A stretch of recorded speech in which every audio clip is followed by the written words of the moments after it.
Tanga, a coastal town with a magnificent hinterland, was influenced by both the sea and the inland. The town's population survived mainly on the bounty of the sea and on locally grown products from the fertile Usambara Mountains.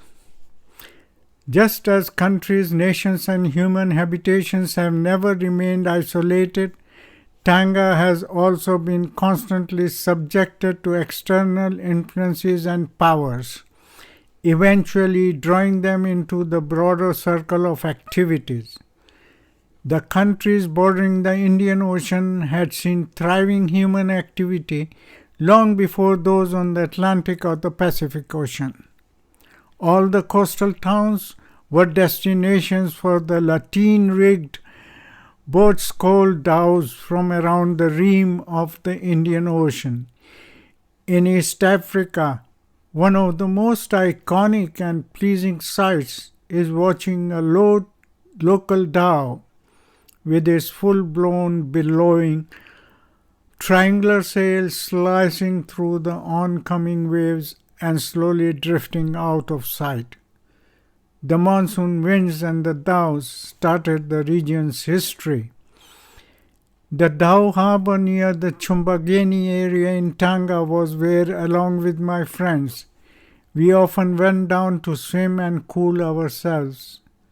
Here the Arab and Indian sailing vessels lay slightly listed on the beach, bordered by palm trees, with Arab and Swahili sailors unloading carpets, dates, and tiles from the hold. It was all done in slow, comfortable movement.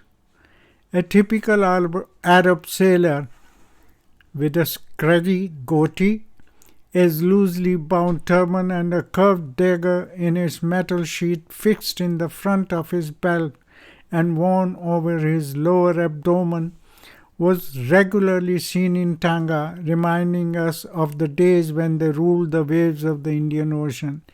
Pemba, Lamu, Zanzibar, Mafia, Kilwa, Kivinji, Songa, Manara, and the Comoros, the well-known islands, serve as the opening chapter in the written history of the entire region. On these islands, the first foreign visitors from across the ocean disembarked before daring to enter the mainland's interior. Their accounts help us understand the people, their trade, and the rulers who influenced the area's development. Tanga was very much part of that history, as the ruins of Tongoni reveal.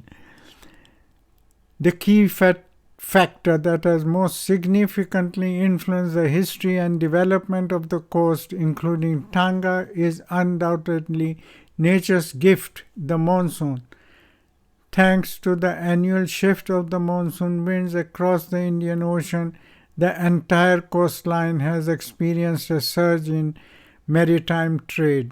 Sailing vessels navigated the Indian Ocean, aided by the northeast trade winds, which blew from Asia to Africa in November and December and continued until the end of February. From April to September, southeast trade winds pushed the vessel in the opposite direction. Upon reaching the African coast, ample time was available to carry out trade activities, load goods and provisions, and with the reverse wind, return to their bases. All of this was achieved within a year, allowing time for recovery before the next voyage. The Indian Ocean brought Tanga abundant fish, connections with other nations, seasonal rains, and breezes that cooled hot days.